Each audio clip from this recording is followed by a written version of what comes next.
I'm back, baby.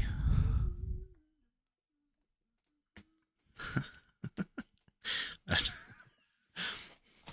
just singing a song that I've been learning for this band that I'm in, which is kind of cute. Bonnie Raitt, fantastic singer-songwriter and slide guitarist. She's fantastic.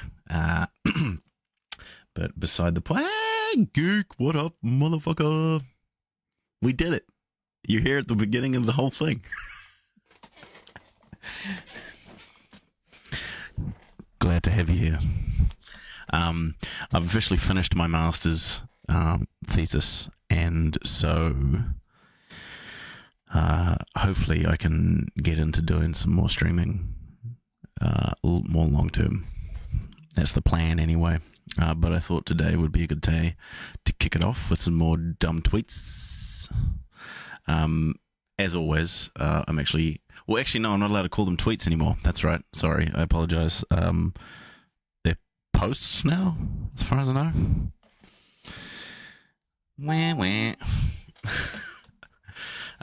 I've missed a lot of this discourse because, A, I've been banned from Twitter. Or from X. Sorry, Mr. Musk. Oh, my God. I don't want to offend Musk. Love a good lunch break. I was at the gym this morning, and then I came home, got some coffee, and set up my streaming thingy, so here I am. Yeah, I missed a lot of the discourse surrounding all of Musk's ridiculous changes to... I mean, the latest thing that he wants to do, apparently, is stop... get rid of blocking, which would be funny because... I mean, it'd be kind of sad for me, to be honest, because there was a lot of... I was racking up a pretty good block list there from people like End Wokeness and Matt Walsh, Seth Dillon. I don't think he blocked me. He didn't get there quite yet. But I was pissing off quite a few people before I was unceremoniously banned. I've been continuing to appeal my banning on Twitter. Oh, sorry, X. I'm never going to be up to Twitter. Appeal it. My latest appeal has been that I realized that Musk brought back the account of someone who had been banned for posting child abuse, which would seem more of an offense to anyone than the shit that I posted. I posted a spicy meme. It said, "Shut the fuck up, TERF." And the TERFs got upset, and mass reported me, and I got banned. But I've been continuing to appeal it and saying things like, "Hey, I heard that you brought back someone who had been posting child abuse. Can I come back too?" But unfortunately, it has not yet come to fruition. But anyway, so that's why I'm here. I'm going to be using my Reddit, where I've saved a bunch of posts over the last little while, and I'm going to talk about them. So here we go. Into it. This is from the Toilet Paper USA subreddit, one of my favorite haunts. I hang out in the old TP USA subreddit quite regularly, and they have recently tried to bring the sub back to its roots, is what they've been saying. So on the weekends they only allow meme posts, but during the week there's often just reposts of the tweets of morons like PJW here. So I hadn't actually thought of Paul Joseph Watson for a while. So it was nice to see his gigantic lower lip. Jesus Christ. Look at that shit. Hold on. Look at this. Look how fucking massive his lip is. What has he been in a bar fight? What is that? My God. It's like a whale's tongue. It's just like it's big. PJW. Can I go, oh, look at that, I can just undo it and it'll go back to where it was. Ugh. OBS is dope. Anyway, enough about PJW's lower lip. he's complaining about a Disney show that's being produced. Disney is producing a charming new coming-of-age show about a teenager who was impregnated during a one-night stand with Satan. Which I think is great. That sounds like a fucking rad premise. And it actually reminds me of, there's another show on, I don't think it's on the Disney, it might be on the Disney Plus site. But I think it's produced by a different production company. But it's a cartoon, and it's got like Danny DeVito who plays Satan. It's got Aubrey Plaza who plays the mum. And so the mum, who's like this badass warlock witch person, she gets she has a baby to Satan, and then the baby grows up, obviously. And when she reaches like 13, she realizes that she's got all these powers, and she accidentally like murders one of her bullies. Like a bully is like bullying her, and she accidentally like rips him to pieces with her otherworldly, undead powers. It's quite a good show. I'm trying to remember what it was called. It was called like Demon something. Anyway, that's what this reminded me of. But apparently, I went and had a look, and so it's not. It's a German show apparently being written by. I found the Snopes thing about it. Here we go. Did Disney Plus order a show about a teenager impregnated by the devil? And it turns out it's true. It's good. Yeah, so here we go. So Donald Trump for president, the Facebook account with the face palm emoji. Disney unveils new German original series Pauline about a devilish romance. Ooh, spooky. Blah blah blah blah. Oh, yeah, they even write in the on the Snopes article, the account posts an emoji of a woman face palming, along with a link to the article from Red State Observer. Described itself as a conservative news production website. So these guys are very upset that this show, Pauline, is a real show greenlit by Disney Plus, and does feature a teenage girl becoming pregnant after having a one-night stand with the devil. Pauline follows the eponymous protagonist, an 18-year-old who accidentally becomes pregnant from a one-night stand. With school stress, climate crisis, and downfall of society weighing heavily on her mind, something she doesn't need at all right now is catching feelings, especially not for her one-night stand Lucas, who, it turns out, is the devil himself. So, it sounds fine. I just realised that, oh no, I'm kind of not really that over top of it. Doesn't sound that bad. I mean, I have some qualms about. I mean, I don't imagine this would be a thing, but it's the idea of Satan taking the form of a teenage boy and having sex with a teenager. That's kind of fucked up, because I mean, Satan's at least 2,000 years old. But I don't imagine that's the point they're trying to make. I did a thing recently during my thesis. I had to. So I made like a throwaway joke about vampires and how the joke was that I was saying that I was talking about like little truisms that pervade society, like how cats and dogs don't get along, and how when you get bitten by a vampire, you turn into a vampire. And along with this tiny little throwaway joke, I put like a little tiny footnote about how I'd watched Interview with a Vampire. And according to that, it's not actually how you get turned into a vampire. And my supervisor came back and said, if there's actually quite a lot of academic writing about vampires and things like that. So you could, if you wanted to, go ahead and make a bit more of an in-depth footnote, because this one makes it look like you don't know what you're talking about. And I was like, okay, well, So then I spent 3 hours writing this massive footnote about vampires. But one of the things that came of it, is the fact that there's this kind of power imbalance between the vampire and its victim, because your vampire becomes infatuated. I mean, in some of the lore, anyway, your vampire becomes infatuated with a human, and then starts to feed on them, and they develop this bond and things like that. But I mean, and then they turn eventually, depending on the law, whether the person dies first, and then they become. But there seems to be like this connection between the two to begin with. But you've always got this everlasting kind of power imbalance between, the vampire, who is probably hundreds of years old, and this human who they've sort of thrust their infatuation upon. And Mr. Devil here seems to be partaking in a similar kind of thing. Again, I don't think that's the thing that they're going for. But that's the sort of critique you could have of such a piece of media. But no, I don't think that is what Paul Joseph Watson. Paul Joseph Watson. Paul Joseph Watson.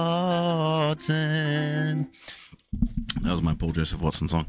Paul Joseph Watson, I don't think he's upset about the inherent power imbalance between Satan and a teenage girl. I think he's just upset that Disney is producing something with Satan in it. Oh no, not Satan. If he looked, I really just think this is just part of the normal, the thing that's happening at the moment of conservatives being upset by Disney.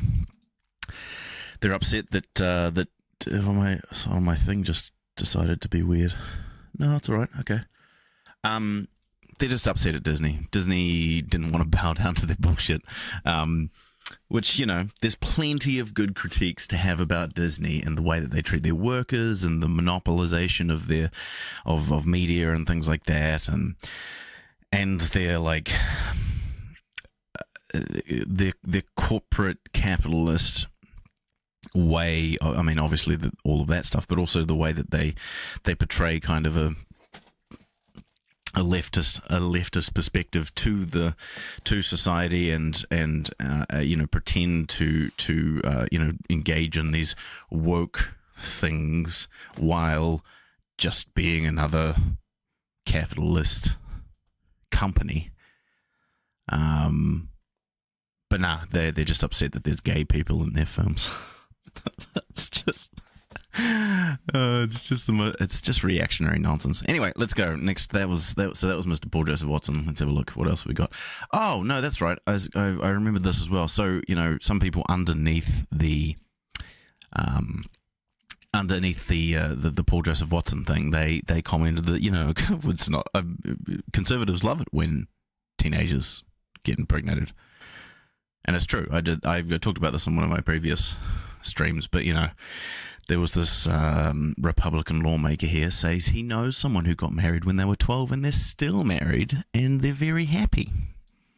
Trying to defend child marriage. So gross. Also, what the fuck is this ad? what the fuck is that? What is that? Why am I being targeted with this? Hold on, look at this shit. What is that? What is that? Please tell me why am I seeing this?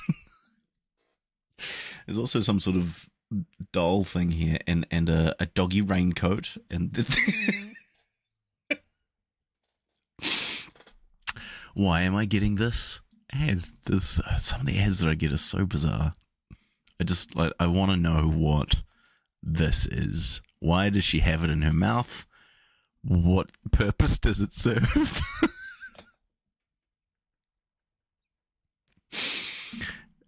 She doesn't look super stoked about it either. An adult pacifier, potentially. Yeah, maybe it's for when people in your office have a tantrum. So you put it in their mouth so they could be like, I really don't know. Maybe it's one of those jaw things that Joe Rogan's always going on about. That's another targeted ad I get occasionally, is Joe Rogan talking about these like jaw things that you put in your mouth and you go and you chew on them and it like chisels your jaw. I don't know. Maybe it's not that. Anyway, let's go back to normal here. Here we go. So Missouri Republican loves child marriage. Here's the other one, is Mr. Matt Walsh, who I'm going to talk about a little bit in a second. Mr. Walsh. deleted Matt Walsh blog post calls the concept of adolescence a modern plague. And so, blah, blah, blah, Matt Walsh, theocratic fascist.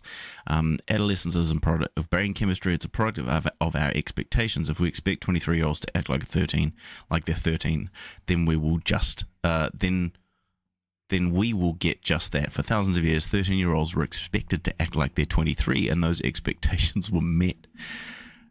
Gross. Suggested that girls as young as 16 should marry and become pregnant. The problem is not per se that teenage pregnancy is unwed pregnancy. It's not that teenage pregnancy is a bad thing. It's that it's unwed pregnancy. So Matt Walsh here being okay and actually advocating for teenagers to get married and have babies. And, you know, young girls. The right are totally okay with this sort of stuff as long as those young girls conform to the, you know, the standard of what a woman should. What is a woman? A woman is someone who gets married at 16, has babies, has 4, 5, 6 babies by the time they're 22, does all the housework as with Stephen Crowder's ex-wife, how, you know, she's expected to, you know, fucking walk the dog and go and get the groceries, even though she might have been pregnant at the time. I think she was pregnant at the time. That's the sort of shit these guys are after. They're after a patriarchal society where the men, it's fucking Handmaid's Tale shit, man. I mean, you know, I know that can seem hyperbolic to talk about that, but like, to compare what they want. But I mean, this is the sort of guy. This guy even looks like fucking General Waterhouse or whatever the fuck his name is. That's the sort of shit that they want. Just is. It's obvious from all this sort of stuff.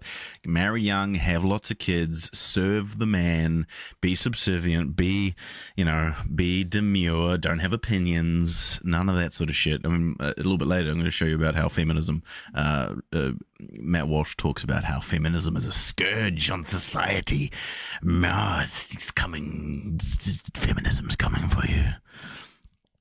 Your search history might be quite interesting. That's why I use incognito mode.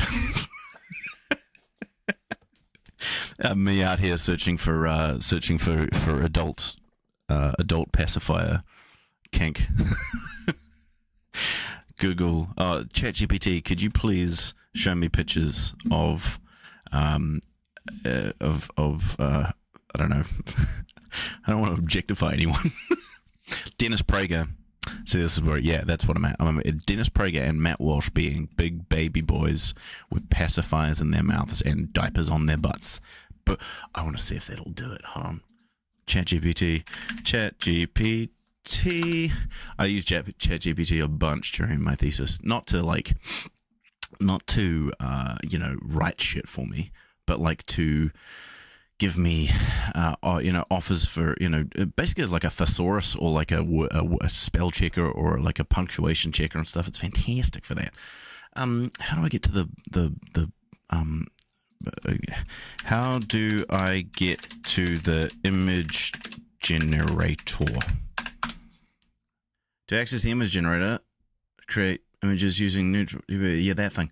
Choose a platform. Oh my god, you're typing so fast. Stop. I thought there was one as part of ChatGPT.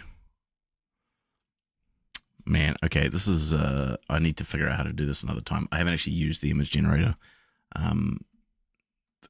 May vary significantly depending on the, yeah. There are a few examples, but this isn't a creative.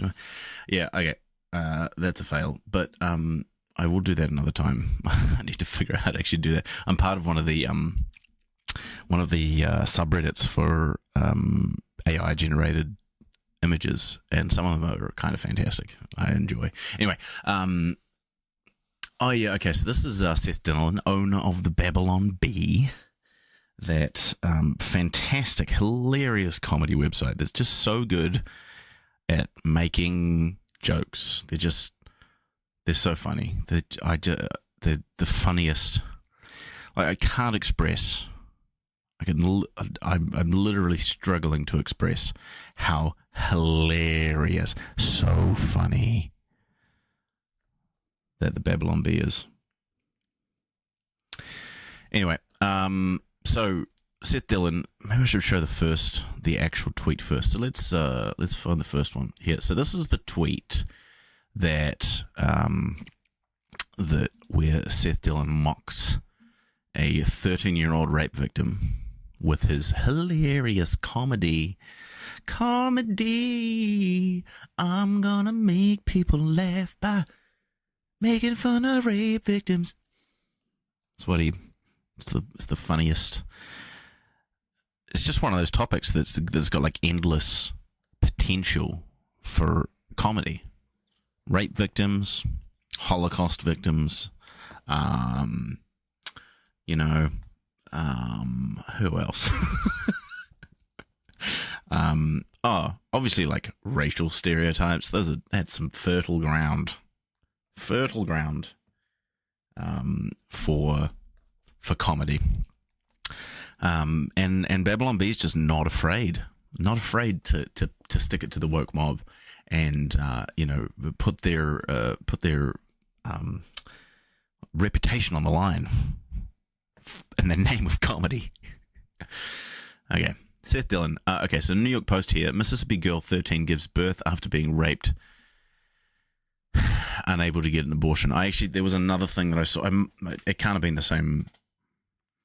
I don't think it was the same one. The Majority Report were talking about a similar case somewhere else where this young girl was, I don't know whether she was taken from, like she was hanging out in her backyard or something, and she was taken somewhere and she was raped, and then she became pregnant, and I can't remember how old she was, but she was only like 14 or 15 or something like that, and then she was forced to become a mother, and she didn't even, I don't know about the details exactly, but she was looking after the baby once it had been born, and that's fucked up, y'all.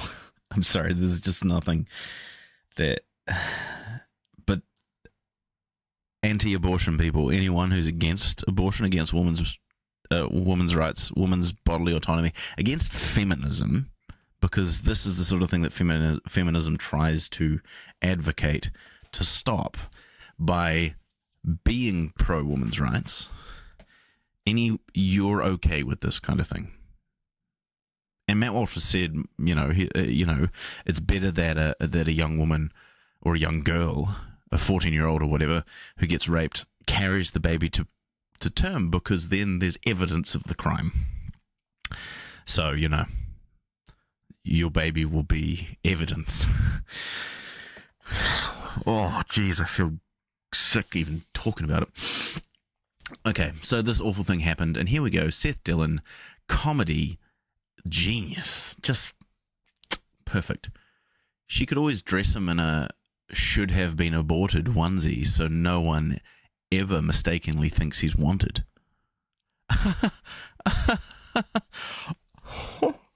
That's so, just absolutely perfect comedy. Good. Seth, just look at me. Never stop doing what you're doing. I don't know what comedy school you went to, or like where you learned these amazing comedy chops, but you never stop. You're a gift to this world. Literally one of the funniest people alive. I can't think. There's no one. Maybe Rob Schneider comes close, but I think Seth Dillon, I think you might be just one of the funniest people. In fact, I'm going to write you a song. Here we go.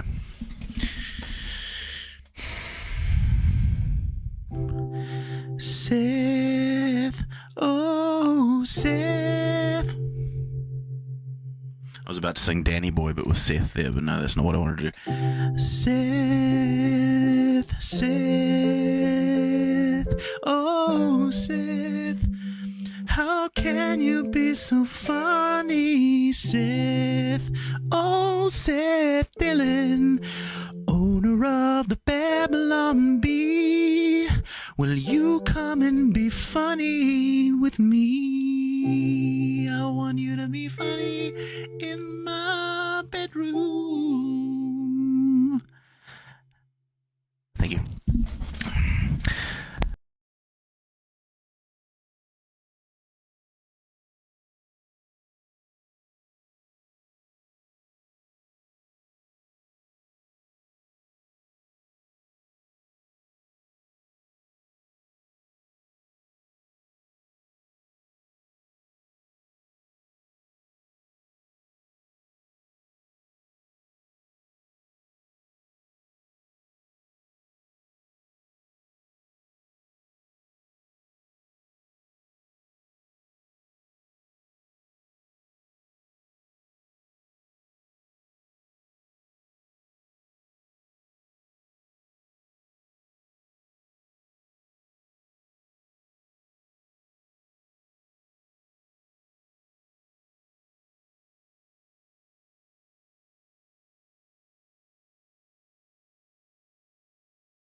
Did my whole song not happen? What about now? Can you hear me?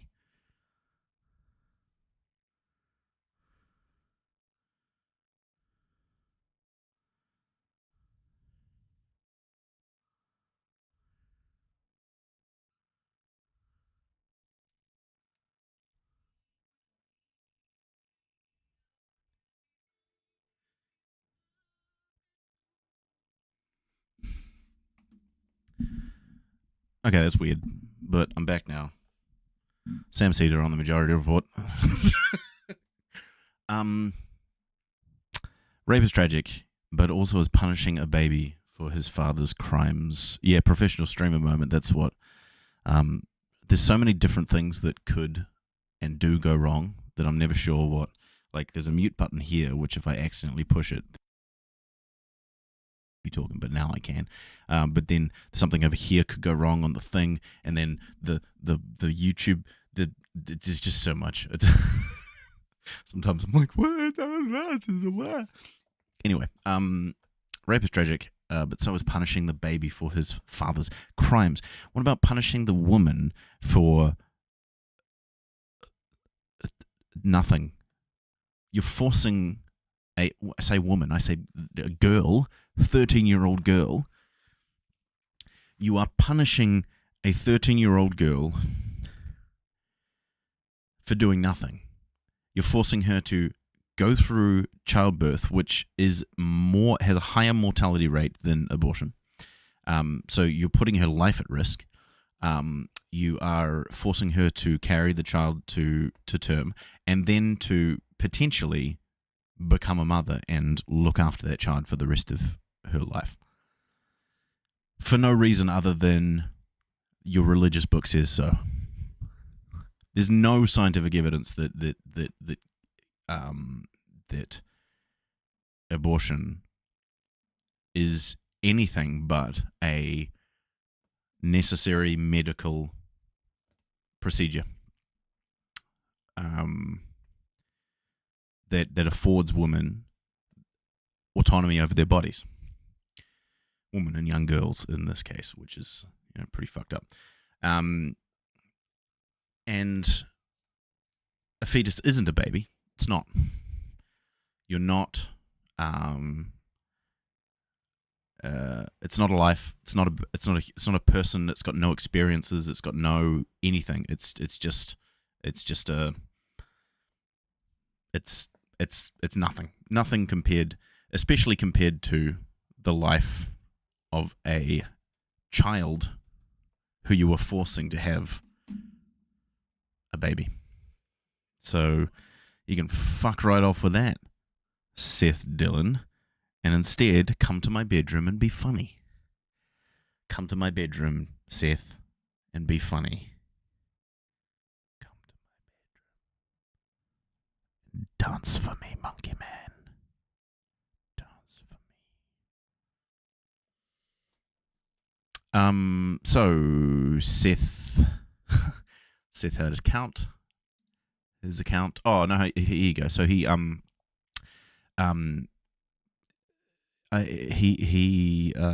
removed the tweet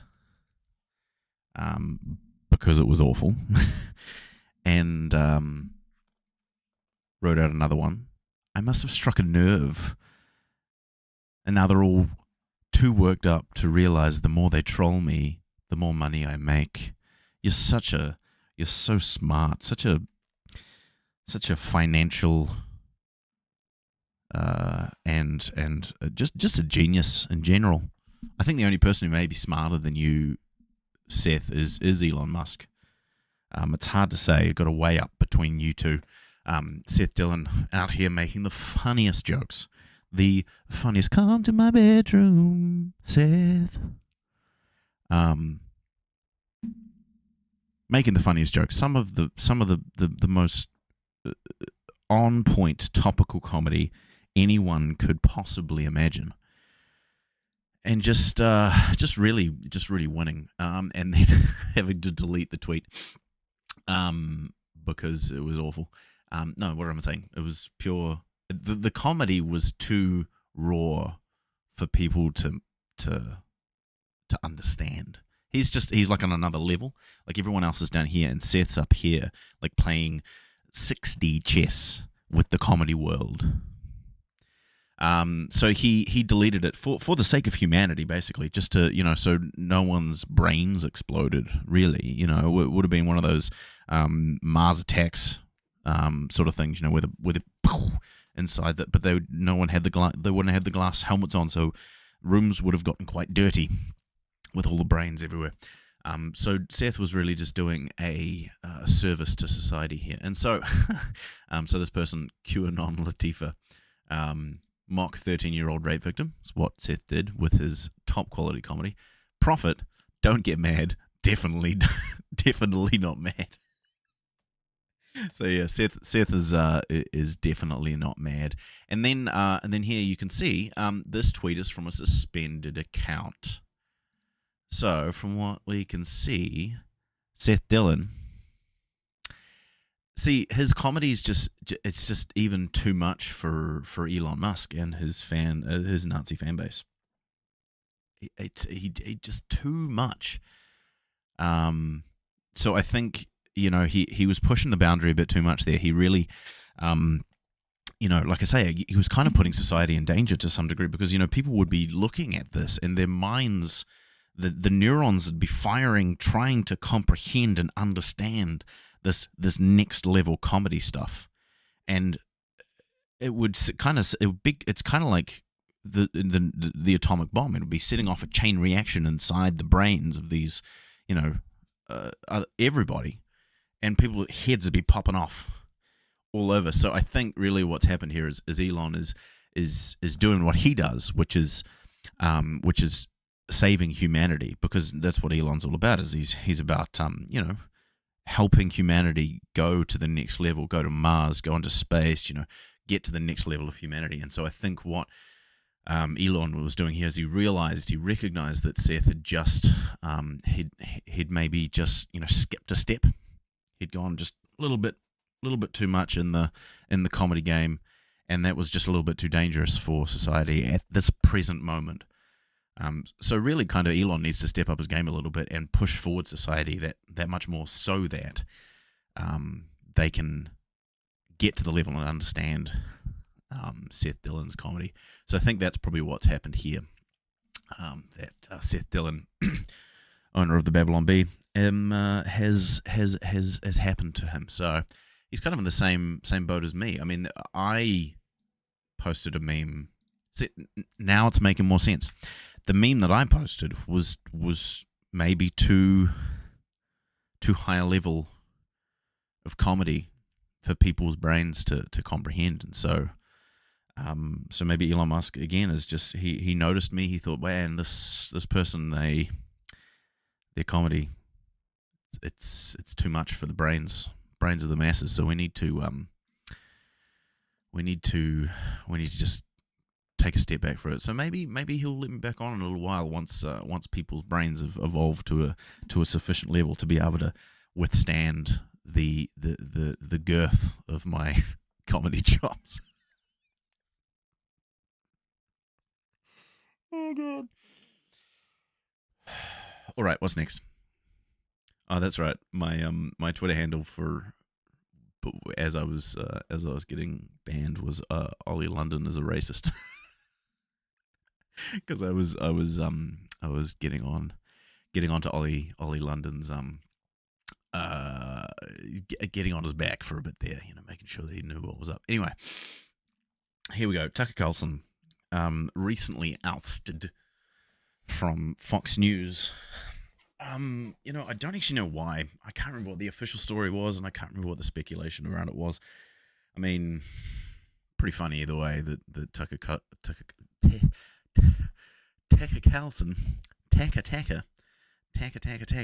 Carlson. That's my Kiwi accent pushing through. G'day, name's Tucker Carlson. Actually, that's kind of more Australian, isn't it?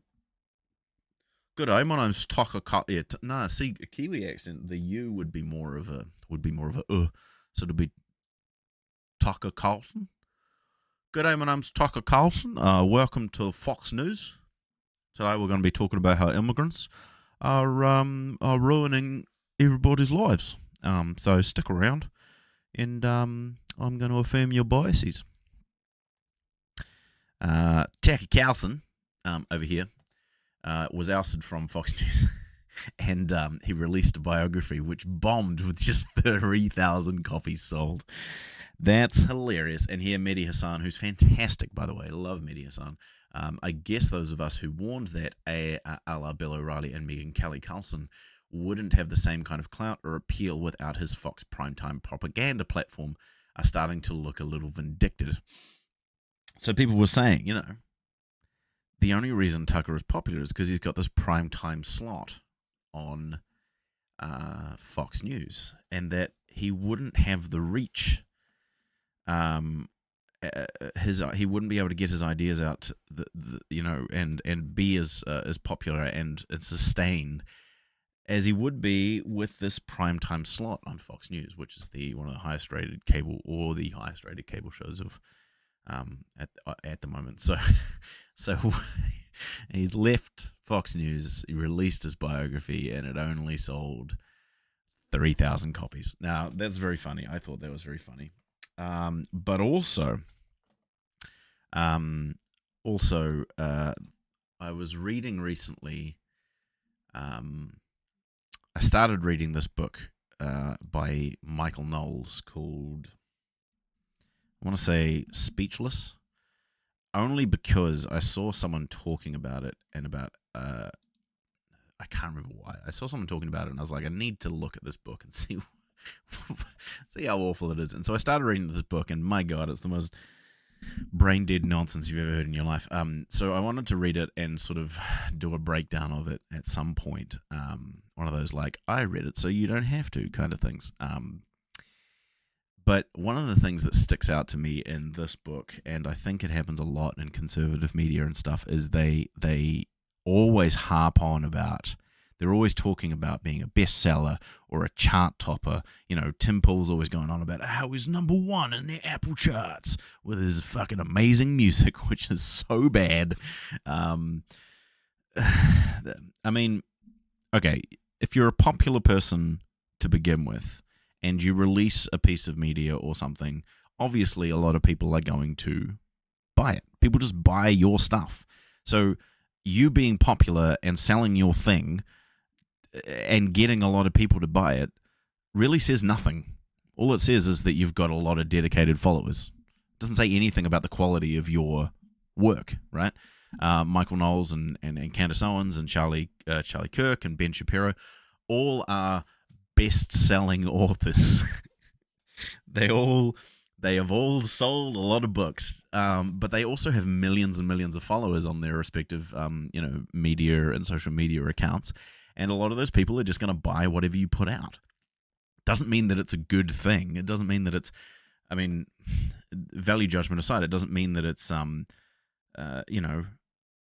doesn't mean that it's adding any sort of significant or what's the word? Valuable, I suppose. Valuable to the discourse or to whatever.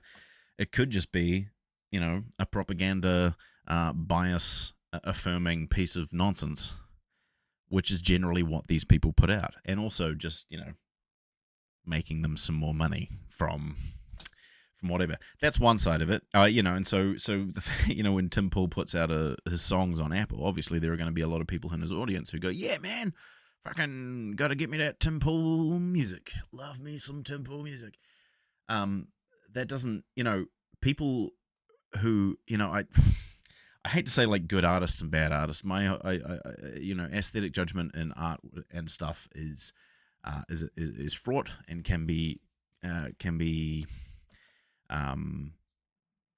a bit of a detriment, I think, to artistic discourse and things like that. But there are people who create art and are appreciated for their creation of that art, and their audience is built because they have made this art and people appreciate it in a certain way, and so their popularity is based on the fact that they are creating this art and it's valuable to some people.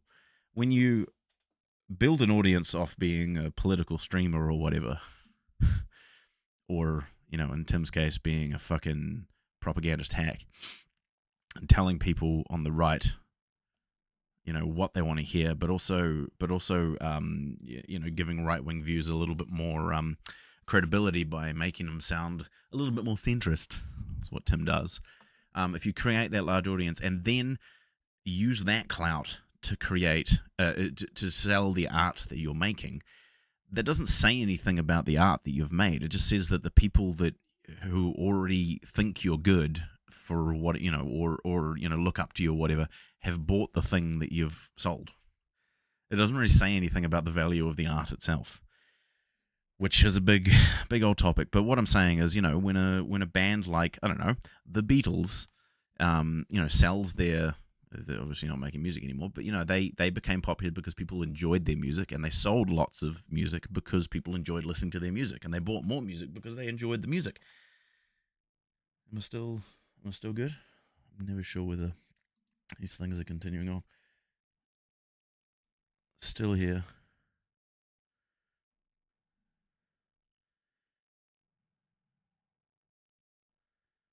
I think I'm still here. Yes, and Random Geek, good point. Carl Benjamin, millions of subs on YouTube, and still doesn't mean anything when running for an MP. So these people, but the thing is that they glom on to these quote unquote achievements, of getting their book in the bestseller on a bestseller list. This is the thing as well, is there's multiple different bestseller lists, and different ones have different what's the word? Different reasons for. It's not categories. It's like you know what I mean. You're on the same page. They have different that. And so, people are going to get on different bestseller lists for different reasons, but there's more prestigious ones, like I suppose the New York Times bestseller list or things like that. But then also, for music, there's the Apple top thingy words. How do I do them? And so when people put out their stuff and 1,000 people from their 2 million strong audience immediately buy it, that's going to pop them up on some of these charts, or like the chart for, in the case of Tim, we're number 2 on the something or other chart. Go over and buy it so we can get up to number 1. And so people are just going to go over and buy it. It doesn't say anything about fucking how good your music is. Okay, I've rambled enough about that. Point is that there's also this thing that conservatives tend to do, where they release a book and then they just do like bulk buying. And so the New York Times bestseller puts a dagger symbol alongside any book it believes has used institutional, special interest, group, or bulk purchases rather than earning a spot on the list the usual way, people going into stores and buying copies of books. One example is how a book earns this. One example of how a book earns this dagger is the FEC identifies a single massive RNC payment of $94,800 to a bookseller Books A Million this October, a few days before the retail release of Triggered. Triggered is the book written by Donald Trump Jr., and I say written in the loosest sense possible. At the list price of $23.09 online, that payment alone would buy them 4,000 copies of the book, nearly enough to get them placed on the New York Times bestseller list itself. So basically, the New York Times is a bit more careful about allowing people onto the bestseller list. And in fact, they allow people onto the bestseller list, but if they're suspicious that people have been juicing their numbers because they've got a lot of money and they've got a lot of institutional power and they're able to, afford to pay to buy 1 billion of their own book, which is just sad. I can imagine Donald Trump Jr. sitting around in his house with like boxes and boxes and boxes of his own book. Oh, that's ridiculous. Whereas someone like Brandon Sanderson, who's a really good writer, a fantastic author, has a really good relationship with his audience as well, he's able to do something like his Kickstarter campaign and become one of the highest gross, or highest but most successful Kickstarters of all time, when he accidentally wrote 4 books during the lockdown and then came to his audience and said, "Hey, I've written these 4 books. We're going to publish them, and you can support us if you want, and you'll get a copy of the book." And and so his audience, who really enjoys his writing and reads his books religiously, he doesn't need to juice the sales. He's actually a good writer, and people buy his books because they enjoy his writing, not because they follow him for whatever reason. And he doesn't need to juice the sales in that kind of way. So, it's just kind of funny. Anyway, so this bit here, we've got curious to know which books have benefited from this practice. And there's just the past year, Janine Pirro's Radicals, Resistance and Revenge, Mark Levin's Unfreedom of the Press, Molly Hemingway and Carrie Severino's Brett Kavanaugh profile, Justice on Trial, Ben Shapiro's The Right Side of History, Fox and Friends meteorologist Janice Dean's Mostly Sunny, which I assume is climate change denial, Corey Lewandowski's Trump's Enemies, Jason Chaffetz, The Deep State, Glenn Beck's Addicted to Outrage, Dinesh D'Souza's Death of the Nation, Howard Schultz's From the Ground Up, former NRA TV pundit Dan Bongino's Exonerated, and Fox News contributor Andrew McCarthy's Ball of Collusion have all received the dagger. So the dagger is the thing that says that they've potentially juiced their numbers. Hello, Garrett. Welcome to the stream. I'm talking about how conservatives juice their book sales so as to get the the title of bestseller next to them. So like, let me, for example, I need ebook. I've got this ebook publisher thing. This one, yeah. And I've got this book by Michael Knowles, and you'll see in the first of all, he's got the his what do you call them? Praise from. I wonder if I can bring this up on here. He's got his praise from various people, which one I think is funny because a lot of them are just people that he works with. Which I think is hilarious. And here we go. Let's bring this up here. So this is oh my god, it's so big. Let's fucking bring this down. It's a very bad book too, and like he just makes a bunch of assertions with no reference, or like he references occasionally, but there's no. It's not. It's a badly written. I think he just does it for the for the facade of being an academic. But he's just so here we go. This is Michael Knowles.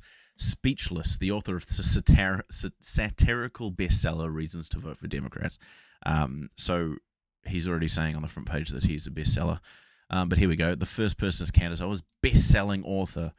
Senator Ted Cruz, best-selling author. Ben Shapiro, best-selling author. Some Harvard law guy, Mike Pompeo, Secretary of State, political commentator, and best-selling author Ann Coulter. Yoram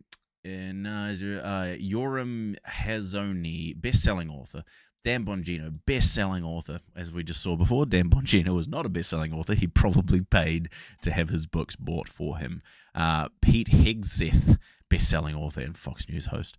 Who else have we got here? Charlie Kirk is a best-selling author. Nikki Haley, governor of South Carolina, not a best-selling author. That's a shame. Dave Rubin, best-selling author. Andy Ngo, journalist and best-selling author. Andrew Clavin, best-selling author. So they use this best-selling author nonsense to give themselves some credibility, when in reality it's just nonsense. They're not best-selling authors. They're people with a lot of money who are able to afford to buy all their own books. Garrett says that's just what every writer does. Well, in that case, no, I don't think so. I just talked about Brandon Sanderson. I don't think he actually sells his books to people.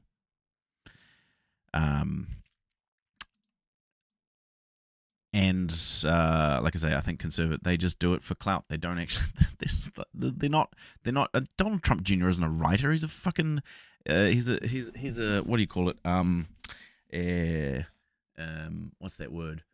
He's a nepotism baby who does a lot of drugs and triggers the libs, and then he's written a book. He hasn't written a fucking book, and it wouldn't be anything of value. It would just be some rambly right wing nonsense that I just can't imagine anything worse. Anyway, on to the next thing. Matt Walsh, my good friend Matt Walsh. So this is talking about the Disney. I mean, this is the Disney thing. This is the thing these people are onto. The right is very upset at Disney. They're super upset. Disney is just. And why are they upset at Disney? It's not for any real reason. I just talked about before. They could offer some real substantive critique of Disney, in the sense that it's a big capitalist company that profits off of monopolizing media and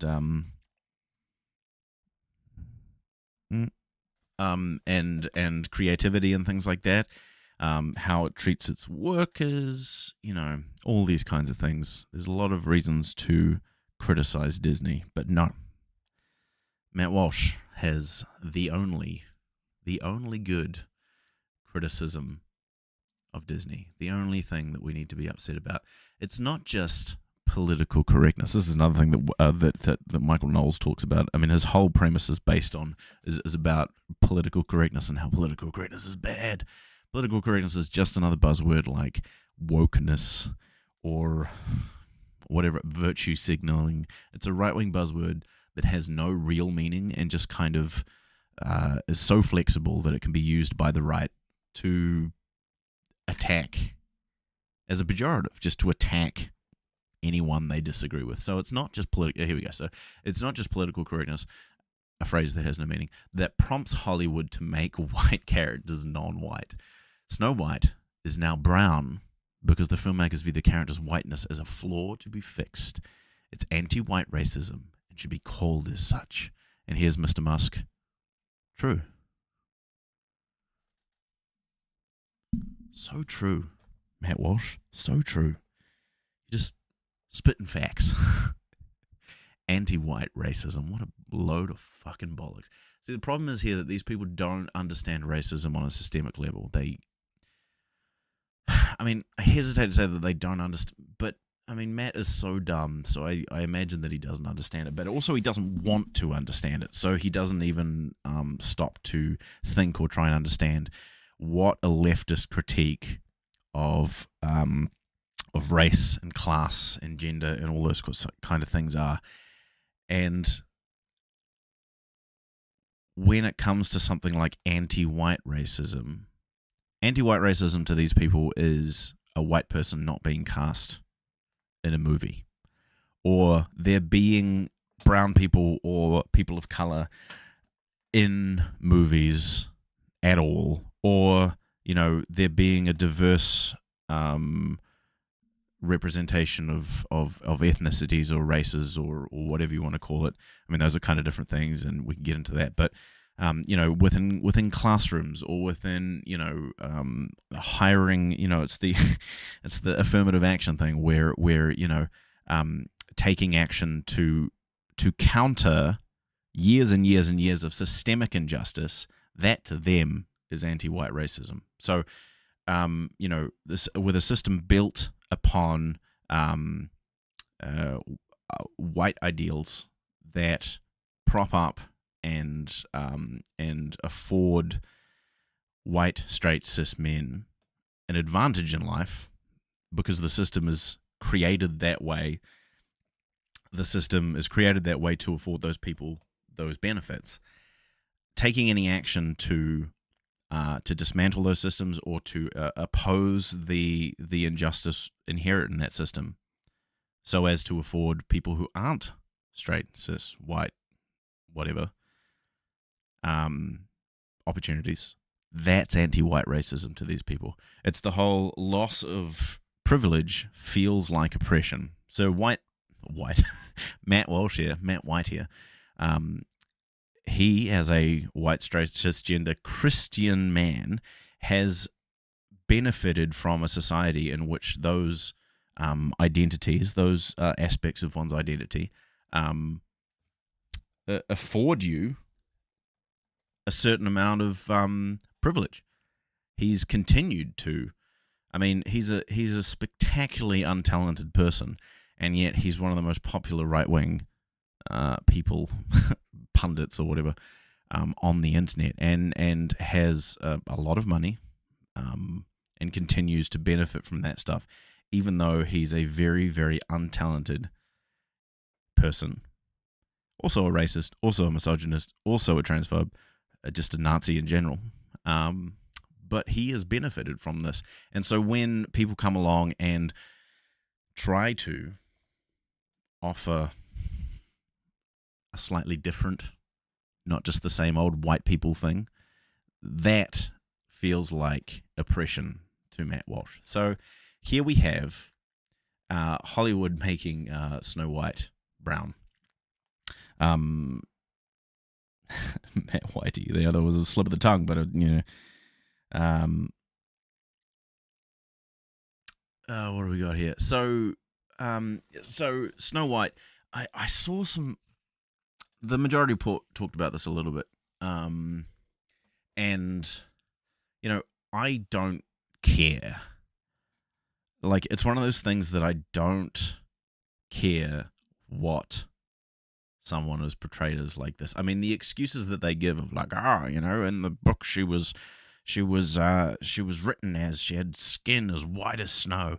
Well, and that was one of the things that the majority report said is, no one has skin as white as snow. like this color. No one's got skin this color. It's not a thing. It's not a thing. So being true to the original text just isn't a thing. It's not possible because it's going to be it's unrealistic, which again is a whole thing that they go on about. Unrealistic, but that's not. So it's not possible to be skin as white as snow. So the original Snow White. Hold on, let's have a look. See if I can't bring up a picture of the original Snow White here. Snow White animation. Here she is. Here she is. Look at that. Look at that. Skin as white as. Skin as white as a peach. Skin as rosy as an apple. Whiteness is a construction.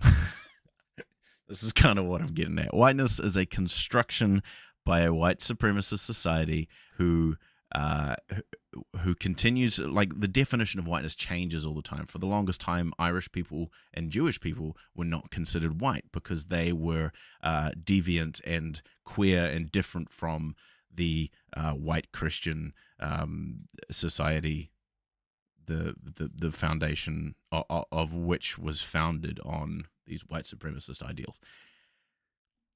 As time went on and things changed, there's a really good video by what's his name someone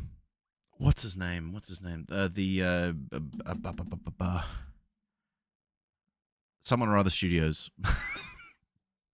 He talks about how he talks about the shifting definitions of whiteness, and when you talk about the whiteness of a person, it's not referring to their skin color; it's referring to the way that they act and the beliefs they hold and the ideals they hold and things like that, and how those line up with the white supremacist ideals. And so someone like Snow White here, whose skin is not as white as snow, is still a white person.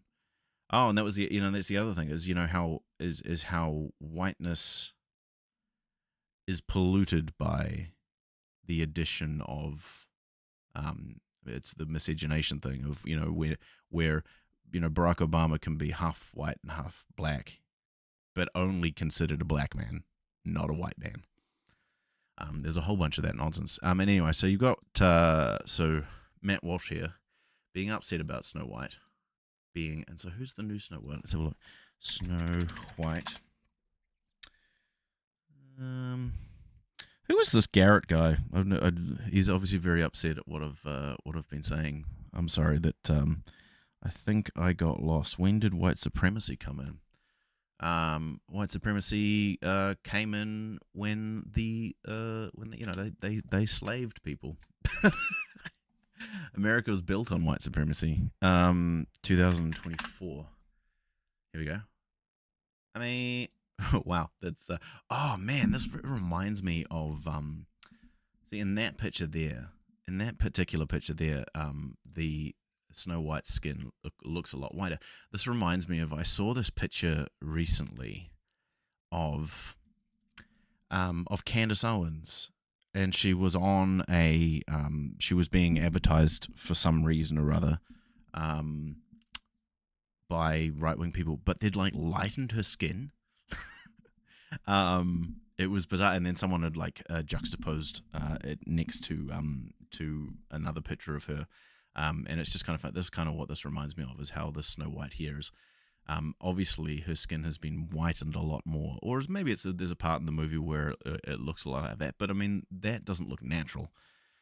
That one there you go. That looks a lot more kind of, and that's kind of what I remember her sort of looking like. But again, this is all kind of beside the point. And I mean, I don't care. Like, who cares if this other person, Rachel Zegler here, portrays Snow White? It's just a kids' movie. Who cares?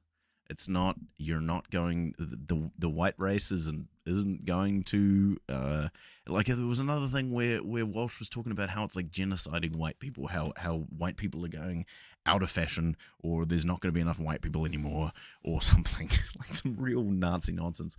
I don't care. I don't care. Like, white people aren't being killed. Let's be clear, right? If I don't want to get into it. I'm sick of this because it's just a kids movie. Who cares? Next. Okay, so this is Matt Walsh talking about feminism. So let's have a look here. Matt Walsh: feminists themselves seem to understand feminism least of all. Let's have a look at what let's look at what the feminism understander has No, to trans say. ideology came about directly on the high heels of feminism. Why? Because again, feminists are the ones who first argued that men and women are effectively the same, aside from what they considered insignificant anatomical differences. Okay, so here we have Matt Walsh saying that feminists argued that women and men are essentially the same except for small anatomical differences. I don't think this is necessarily correct. What I think is that, I mean, if you're looking at first wave feminism, you're talking about women who have for the longest time been subjugated by men. They've been expected to, I mean, the sort of people that the sort of situation that Matt Walsh here wants, a woman living in the home, doing all the housework, bearing children, and being quiet. So that was the way things were in society for quite some time. And then feminism came along and said, hey, women are equal, and we need to, we want rights as well. We want to be able to own our own property. We want to be able to own our own money. We don't want to be chattel, basically. And, so it was a pushback on the foundations of a society where the society said that women aren't equal to men. It's not necessarily that they were saying there's no differences between men and women. I mean, this is Matt has a very simplistic, reductive, and binary view of the world. He doesn't understand what feminism was or is, how it's changed over the years, because feminism is different now to where it was, when it first kind of emerged. I'm no scholar either. I would struggle to tell you the difference between. I could probably tell you the difference between first wave / second wave and now third wave feminism potentially, but I would probably get a lot of it wrong, and I also don't. I also wouldn't be able to tell you, figureheads and stuff. More recently, probably I could tell you a few people that but I understand it better than Matt does. Matt is saying that feminists came along and said men and women are the same, as in saying that men and women are the same is different from saying that men and women should be equal. They should be viewed as equal under a societal structure. That men and women should be afforded the same opportunities and whatever rights as each other under a society, which they weren't for a very long time. So that's what feminism aimed to do, and in some ways it's succeeded. In other ways, it's we've still got ways to go in our society. But that's different to what Matt is kind of saying here. So anyway, let's continue on with what Matt's got to say. Feminists are the ones who declared that all gender roles and gender stereotypes are social constructs. All gender...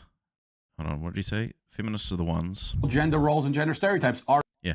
All gender roles and gender stereotypes are social constructs. Yes. Yes, they are. Well done, Matt. Good job. Next. Social constructs. For many decades, if anybody argued that women can compete with men in sports and do everything men can do, it would have been a feminist. It's always the sports thing with these people.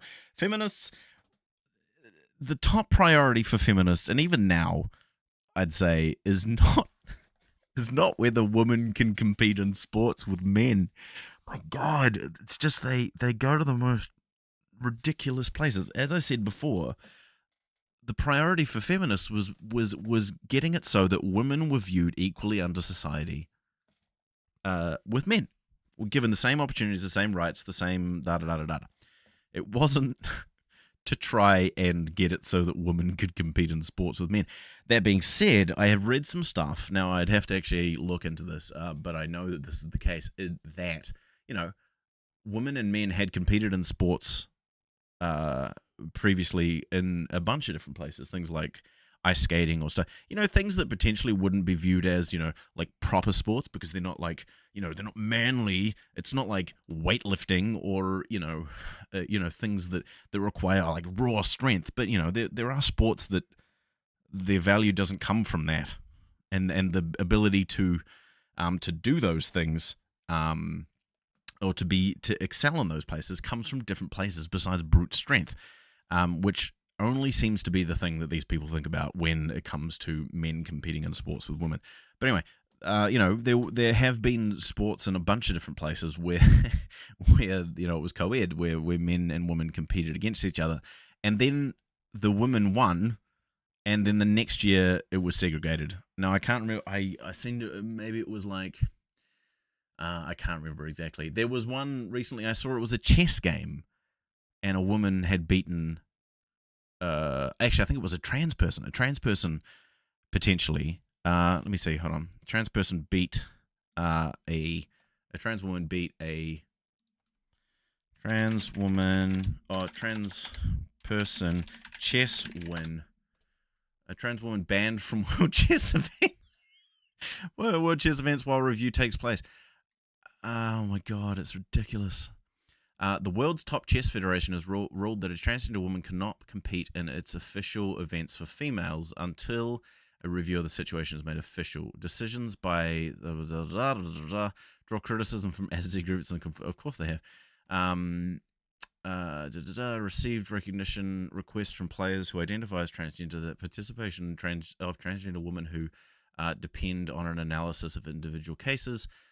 This process could take up to 2 years. Change of gender is it?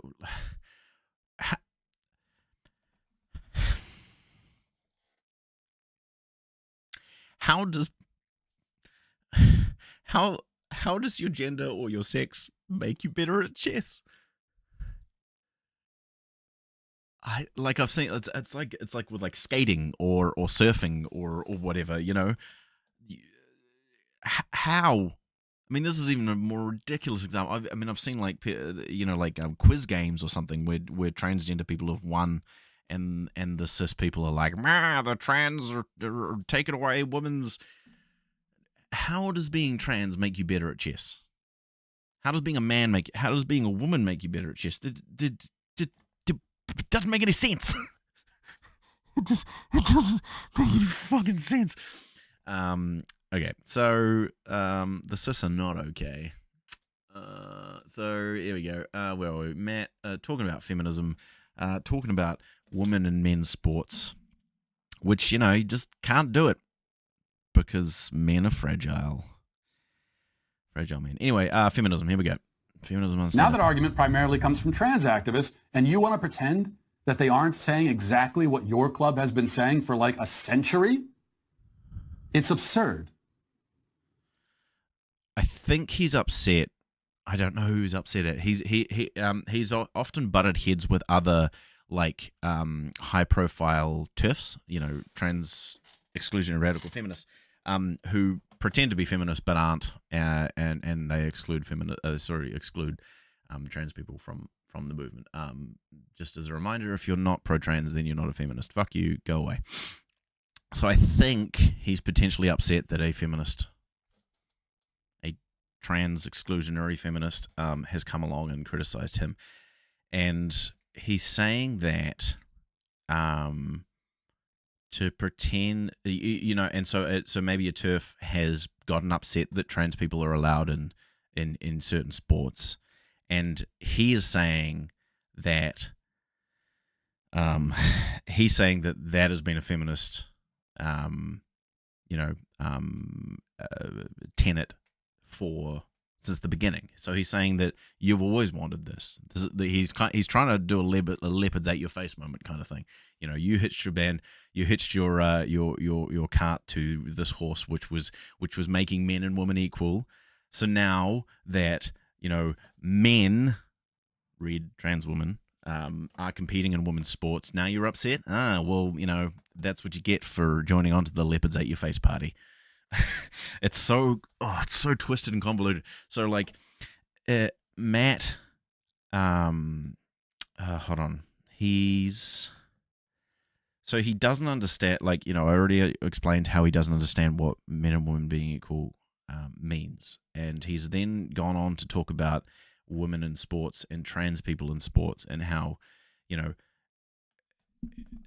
how men and women, in his mind, men and women are equal is the same as trans women and in his mind.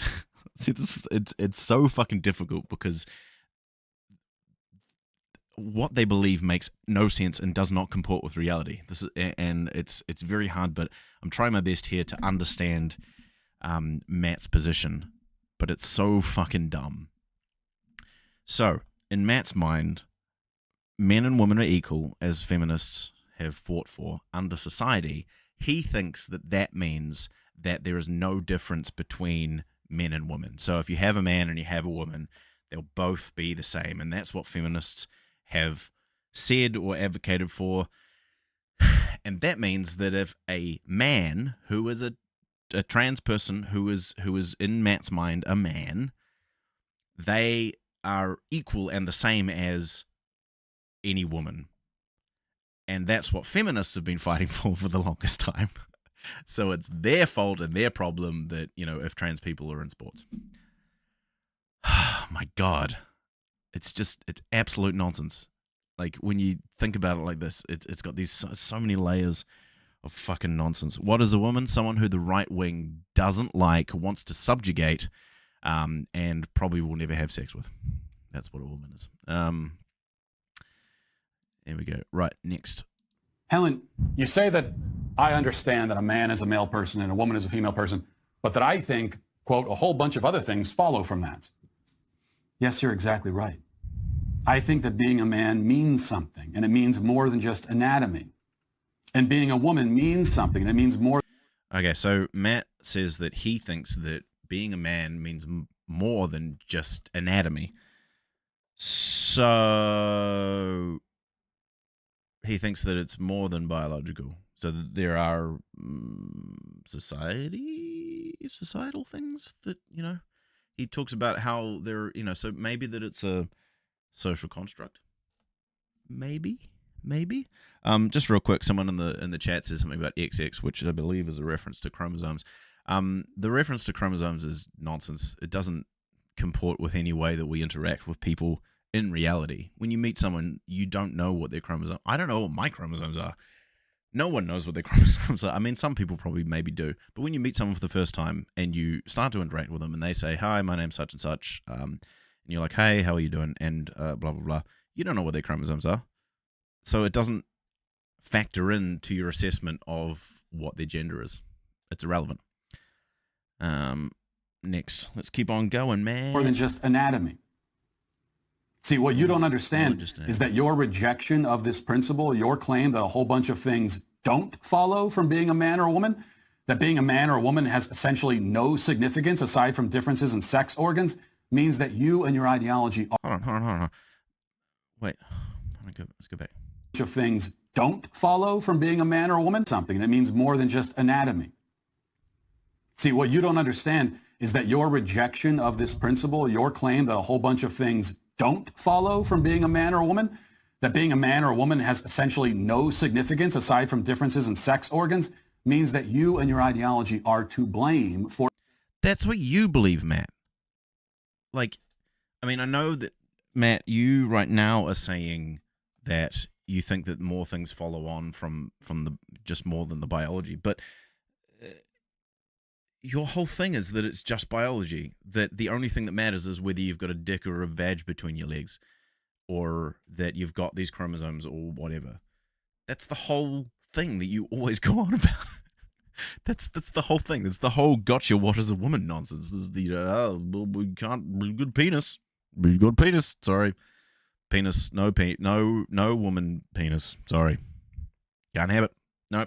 And then he's saying that that things follow, that things follow on from these. So those are societal expectations. Those are things that we as humans, as a society, have made up, and we expect people with whatever biology to behave in a certain ways. Those are the gender roles or the gender stereotypes or whatever. So Matt seems to be agreeing here that gender is a social construct. It's very odd, and he's saying that feminists think are the ones being biologically determinist, which is not true. Or exactly the thing you pretend to be fighting against. Well, actually, no, hold on then. So I suppose if he's talking about TERFs, then yes, TERFs are being biologically deterministic. That's what they do. But they're the people who agree with you, Matt. So these people agree with you. You are on the same team.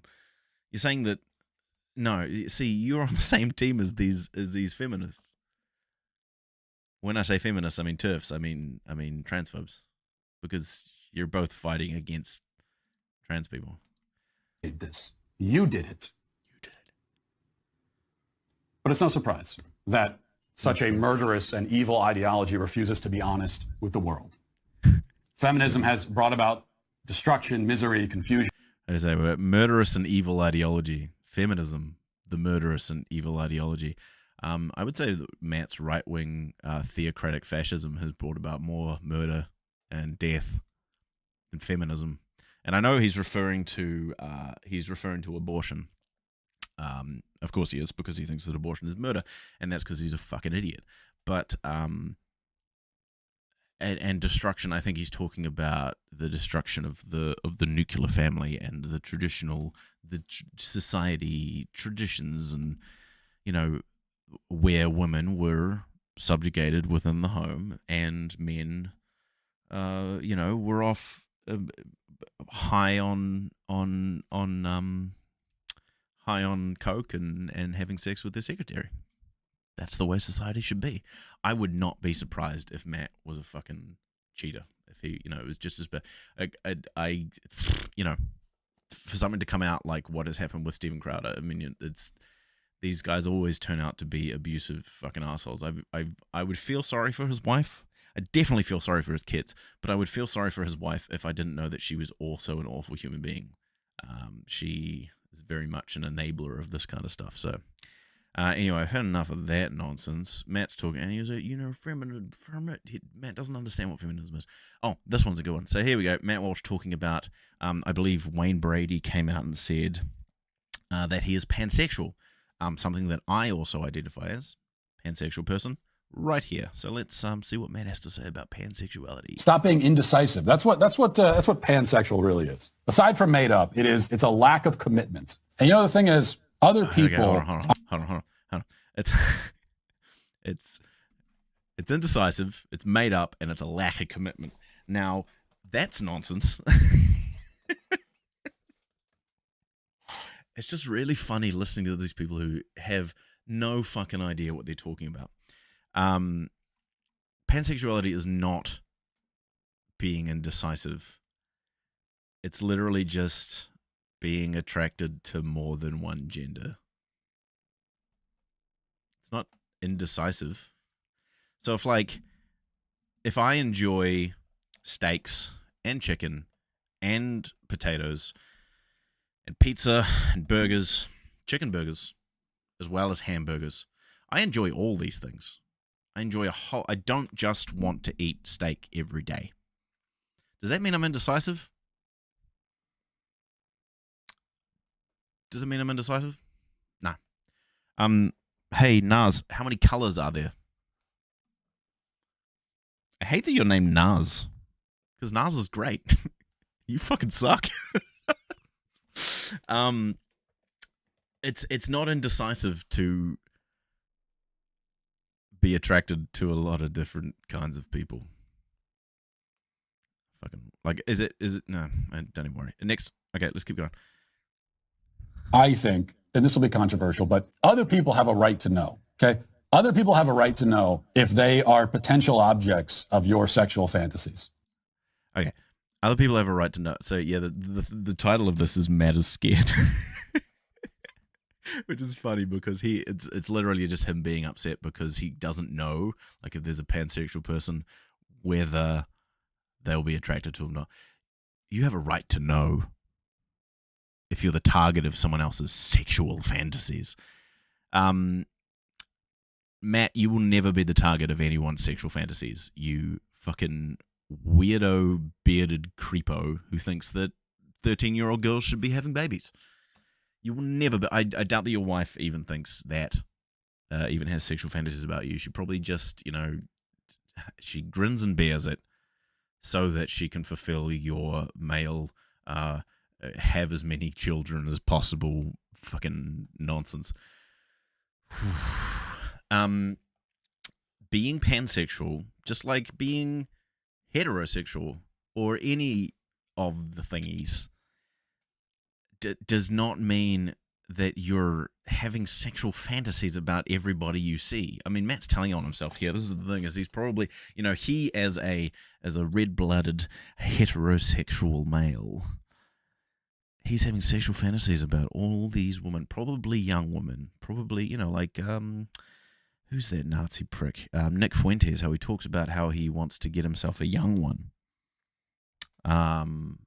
But and so Matt here, he's telling on himself. Every person, if a pansexual person is the target of their sexual fantasies is everybody, that means that heterosexual people, the targets of their sexual fantasies, are everyone of the opposite sex. So that means that Matt here has sexual fantasies about every woman that he sees.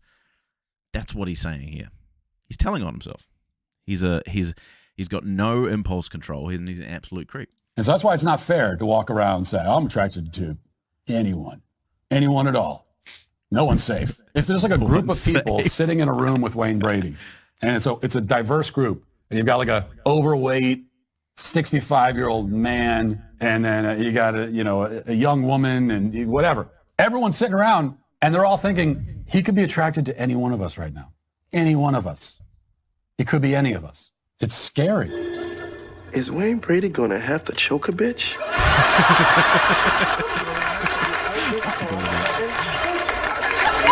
That's so good. Is Wayne Brady gonna have to choke a bitch? That's hilarious. No, Matt. I don't think, again, you don't have to worry about people having sexual fantasies about you because you're a weirdo creep who no one in their right mind would be attracted to. So I think you'd be safe sitting in the same room as Wayne Brady, Matt. I think you would. Anyway, on to the next. Matt doesn't understand what pansexuality means. It doesn't mean that you're just wanting to fuck everything that moves. Here we go. Oh, this is a good one. So here's Matt talking about a study. So the title is "The Facts Don't Feel About Your Feelings Crew." Once again, proving that their feelings matter more than the facts. So Matt here is upset that there is a study that's come out showing that trans and non-binary patients have no regrets about top surgery. Small study finds. So there's a study. I found the study. I'll have a look at it in a second. That using survey results showed that there are no regrets from the trans people or non-binary people who partook in this study, from getting the surgeries or the whatever that they got. So it's showing that Matt Walsh and all these transphobes love to trot out detransition of people who claim that they were seduced by the trans ideology. And then they had criminal doctors come along and butchering them and cutting off their breasts and all this sort of nonsense. When in reality, the vast majority of trans people who undergo these gender affirming surgeries or go on to they do not regret it. And this is the difference between the right and the left. The right, or especially these right wing people, they love to trot out anecdotes and small, singular, individual people, and use that to oppress groups. On the left, we look at statistics and societal trends and structures and institutions and the way that, big, over a large population of people, what that says about. If the vast majority of trans people were regretting their surgeries, then we might have something to talk about here, but they're not. They don't. So, anyway, this would be hilarious if it wasn't so grotesque and evil. Another bogus study. Why is it bogus, Matt?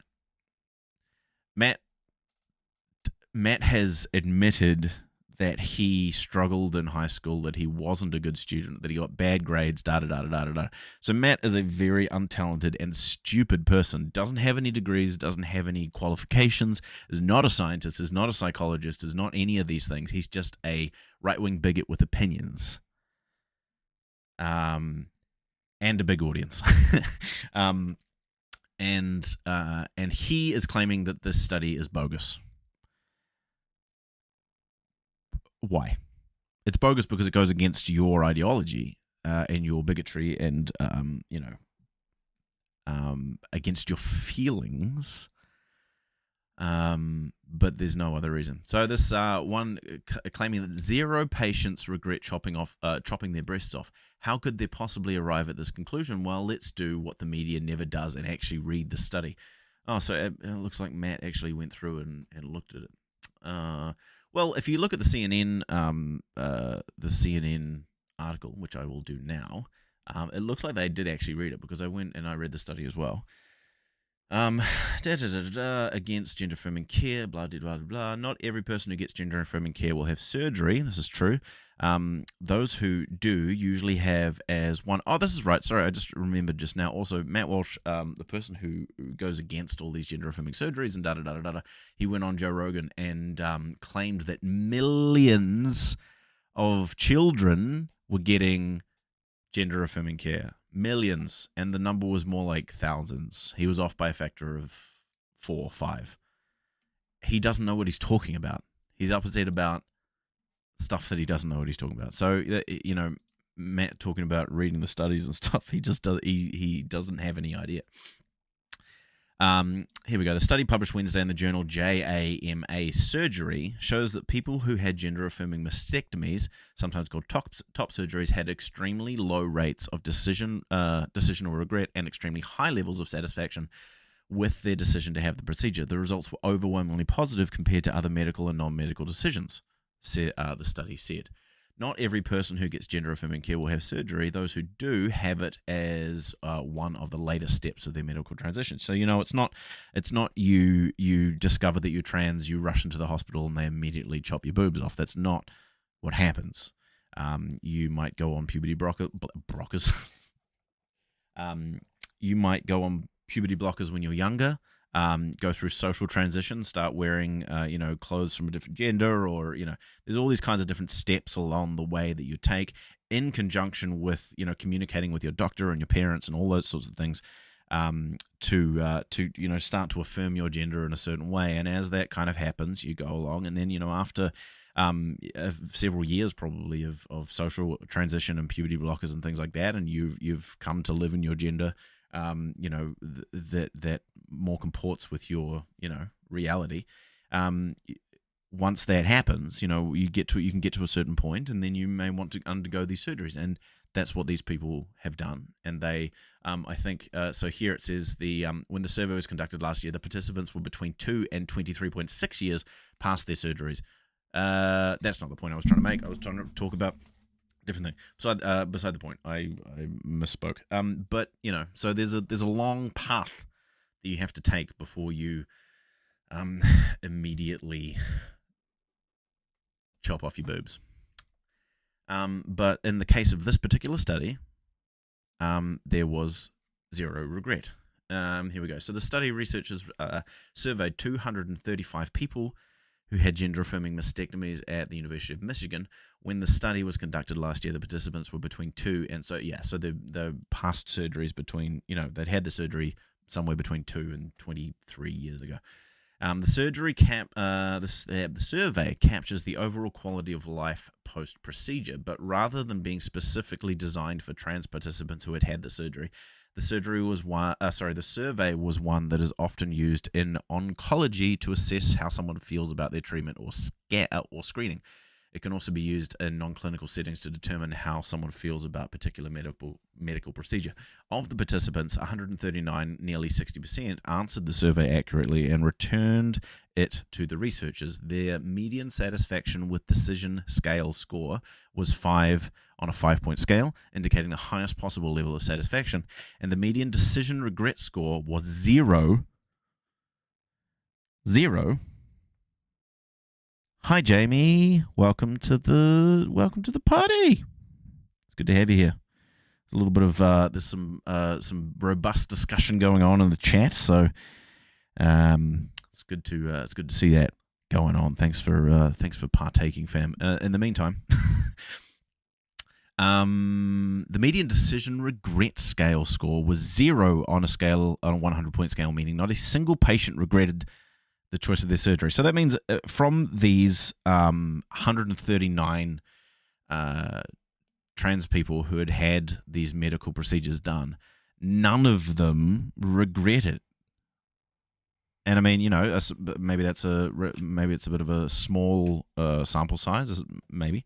But also it is reasonably long term. So we've got between 2 and 23 years of of time between when they had the surgery and when they took the survey. So I mean, it goes against what people like Matt and stuff say, and also 130, whatever it was. That's more than 1 or 2 detransition people. I would like to see the studies that show that detransitioning is a statistically relevant data point, or reality. The things that I've seen is that when people detransition, you've got to look at the reasons for doing so. So a lot of the time, the reasons have nothing to do with dissatisfaction with surgeries or any of that sort of stuff. It's more to do with social pressures. It's to do with bigotry. It's to do with the way that these people are treated in society and by their family and by all that sort of stuff. So the reason for detransition, it seems to me, and it seems to be in the things that I've read about this, is nothing to do with being trans or regretting the transness or regretting the surgeries or anything, and everything to do with the bigotry in our society and people like Matt Walsh and people like whoever. So yeah, anyway, so that's Matt Walsh. There's the actual study there. I don't really need to read, I just kind of read it anyway. So transsexual surgeon admits to performing transsexual surgeries on young children. I hadn't actually looked at this one proper yet, but I'm sure it's nonsense, or being twisted in the same way that a lot of these people kind of do. So what does he say? We know more in 5 to 10 years. Fascinating. Da, da, da, da. Yeah, I'll look at that one and come back to it another time. It's hard to assess these things right on top of right in the heat of the moment. So here we go. Oh yeah, so this guy here, I don't know who this is, but it's just kind of funny that would you support modern Nazi party if in their power they ban gender affirming surgeries, unsuri, pornography, and gay pride parades? And 84% of these 5,000 people who responded to this said yes. So, cool. Really cool. That's from the, what subreddit is that? I think it's Fuck Nazis or something. March Against Nazis. It's a good subreddit as well. Yeah. Anyway, I think I've run out of stuff. Yes, I have run out of stuff. So, oh, geez, the stream's been going for an hour and a half anyway, so I'm probably going to go play the new Zelda. It's been kind of fabulous. Having finished my Masters, to be able to take some time, chill out, play computer games, and not have to wake up every day and write and type and read and all that sort of stuff. But yeah, thank you for joining me on this journey, those who agree and those who do not.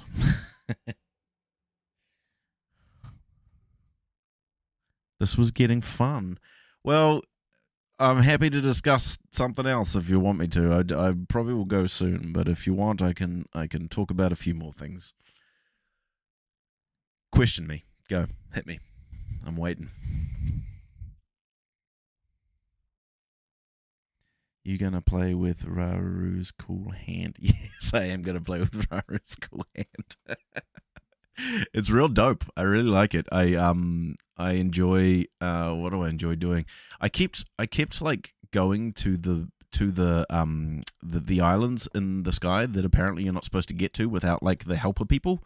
But like I kept like building things and flying up to them and getting there and being like, I can't do anything. And then looking at a guide and it being like, you're supposed to have this person. I am really enjoying it though. It's a really good game. I had a friend who told me that he thought he wouldn't play it because he thought that it was just the same landscape again, but it's not really at all. It reminds me a lot of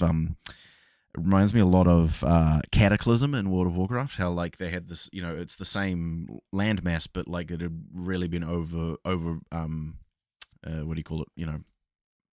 Done over with a whole bunch of changes because all these things have fallen from the sky and there's been like things that have lifted up and there's holes in the ground and shit.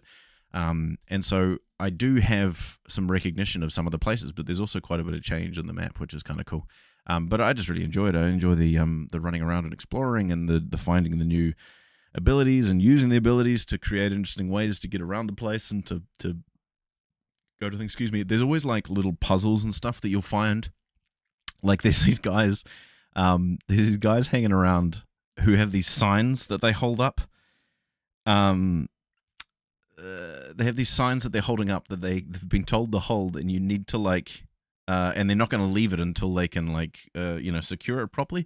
And so you've got to create some sort of sculpture thing using the materials that are nearby and put them underneath the sign so that the sign won't fall over, so that the person can put the things in the ground.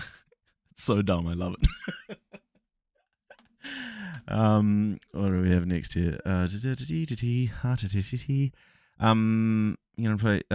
When do you stream next? I don't know when I will stream next. Tomorrow. When do people normally stream? What is it? I'm not a streamer. I'm just a person. How often do like big streamers stream? Do they do it like every day or whatever? Or and what time is it everywhere else? Because at the moment, like I started streaming at like 11:30 in the morning here after I got back from the gym. Generally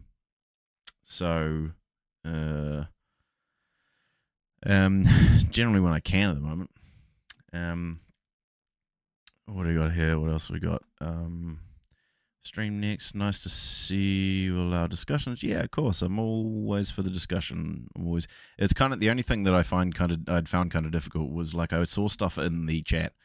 Which I want to interact with more. It's kind of hard because I'm never sure if there's going to be anyone fucking watching or not. But if there isn't, people are talking in the chat, then that's great. But also, like, when I look at the chat, it, like, disrupts my flow. So I'm, like, talking about one thing, and then I'm like, someone said something about chromosomes, and then I'm like, oh. But I do want to interact more, so I'll try better. And that's what I'm doing now, I suppose. So, discussion's good. How's the new Zelda game? Enjoying it? Yeah, I'm still mad they made Fishboy straight. I know Fishboy's he's a cute dude. He's a cute guy. Stupid meh. I mean, it's not Baldur's Gate 3, and Baldur's Gate 3 is the thing where you can have sex with a bear if you want. You can do whatever you want. I suppose that Zelda's a little more conservative in that kind of way. So yeah, they did Fishboy dirty. What do you think about the likelihood of Trump 2024? I'm not as clued up as I used to be on this stuff, and most of my understanding of Trump 24. Do you mean like likelihood of him running or the likelihood of him winning? Because I'm pretty sure that he's going to be the Republican for the Republican candidate. I think that's very likely. It doesn't look like any of the indictments or whatever are necessarily going to restrict him from doing that. And his own thing at the moment is doing his best to secure the presidency so that he doesn't have to go to jail, and so that he will probably he can pardon himself, I suppose. Him winning.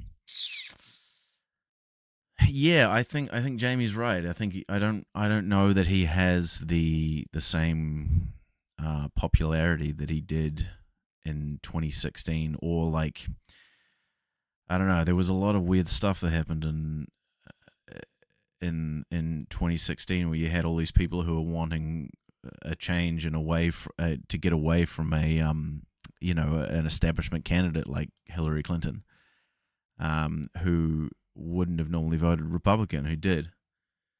I mean, he lost to Biden. He lost to Biden this last time, and Biden sucks. So I feel like if he went up against like an actually good Democratic candidate, then he would lose. I definitely think he would lose. It's hard to say. I really don't know about if he went up against Biden again. I don't know. I honestly don't know. I'm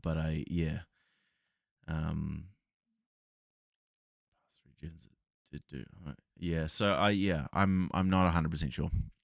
It'd be interesting to see how it plays out. How did he chrome your Soames? Soames. What is that? Soames.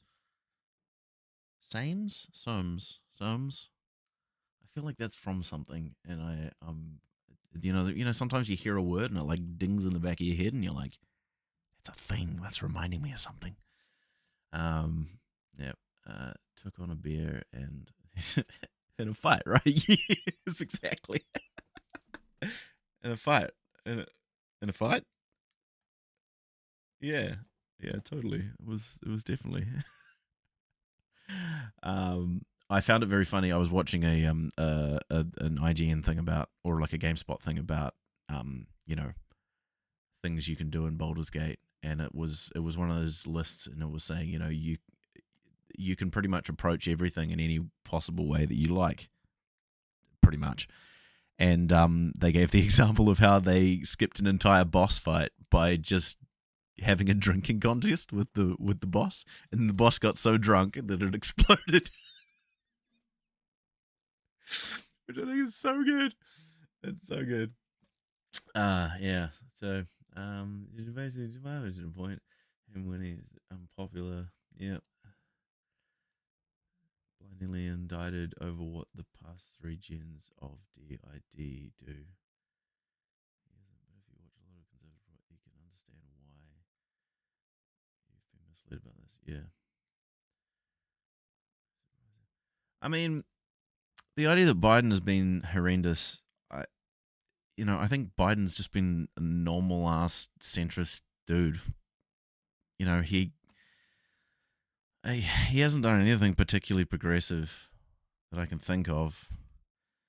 But also, he's just an old centristy kind of guy. I prefer him over Trump because Trump is awful. So, anything is going to be better than the worst fucking piece of shit you can imagine. Biden's fine.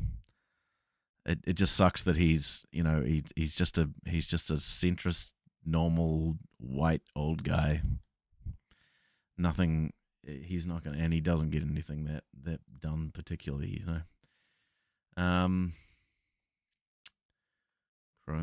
Yeah, no, I got the fact that chromosomes was chromosomes. No, I got that, but the word somes struck a chord with me for some reason. I can't remember. I think what I'm thinking of is the Sames, which is the weird robot guys from Final Space. But maybe it's something else. Yeah, Biden sucks. Why do you think conservatives are called Nazis, though they are for free speech, freer gun laws, less government control over people and economy? I don't necessarily think that all conservatives are Nazis. I think that Nazis are Nazis. You'd have to give me an example of a person. I think that freer gun laws are stupid. I don't think that I see no reason to want to own a gun, especially a one that is designed to kill lots of things very quickly. I think it does more harm than good. I definitely want tighter gun laws. I mean, in New Zealand we have pretty tight gun laws, and we good. I think that America is in need of severe overhaul of their gun laws. just because I think people's fascinate. I don't see. I don't like it. What else is there? Free speech. I don't think conservatives are in favor of free speech at all. I have been, for example, I have been banned from Twitter. The supposed, free speech bastion, now owned by Elon Musk, because I upset some turfs. So I'm no longer have my free speech on Twitter. Also, conservatives are constantly trying to censor or boycott or fight down things that they don't like, take away the rights of people's speech and their ability to live their best life. I mean, any of the far rights, Matt Walsh or Ben Shapiro or Candace Owens, all those people who fight against trans people, they are trying to enshrine in law things that will take away the right to self-expression that people will have. I don't think that is at all pro free speech. I think that the right are actually very bad on free speech, and I also think that free speech is a tricky thing. I mean, you've got there's we kind of need to define what we mean by free speech. Are we talking about free speech as defined by the Constitution, or are we talking about free? Because like having absolute free speech just seems like a fantasy to me. It just really depends. Less government control. Also, the less government control thing. I mean, the right doesn't want less government control because they're always advocating for legislation and stuff to control people. I mean, the abortion thing is one example where the right is constantly using the power of the government to control women's bodies, the bodily autonomy of women. That's not a small government thing. That's a big government thing. So Mm-hmm. The Republican Party in the U.S. are the white supremacist party. They're openly white supremacists. Yeah.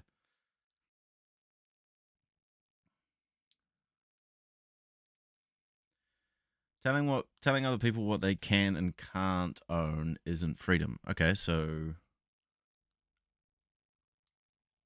can't own. Okay, I mean, I suppose you're saying own there, but there are plenty of things that you can't own, that you can't use.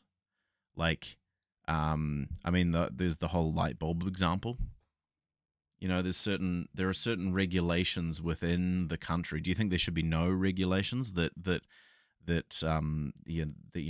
prevent, I don't know, toxic amounts of pollution, or I mean, there are certain regulations you have to have in your car. Like if you own a car, like here in New Zealand, you have to have a warrant of fitness, and if your car's exhaust is producing certain amounts of, or pretty much if you've got a black cloud coming out of the back of your car, then you won't get a warrant of fitness. So you have to, the car that you own is regulated in a certain way because of safety standards, so that that when you're driving on the road, that you're not putting other people's lives at risk and you're not putting yourself at risk.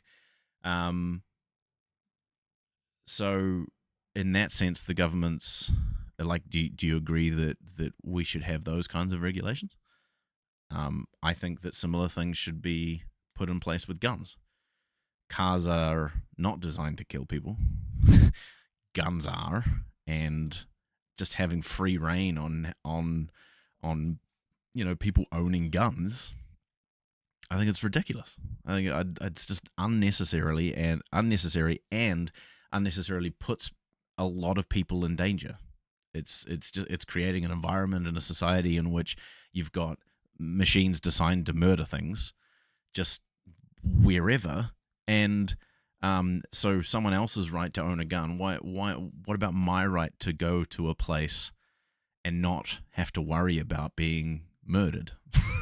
you know mm.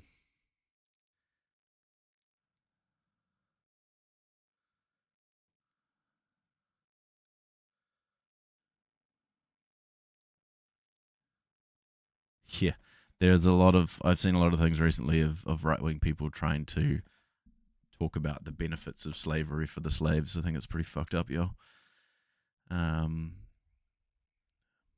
Oppressive regulations. So,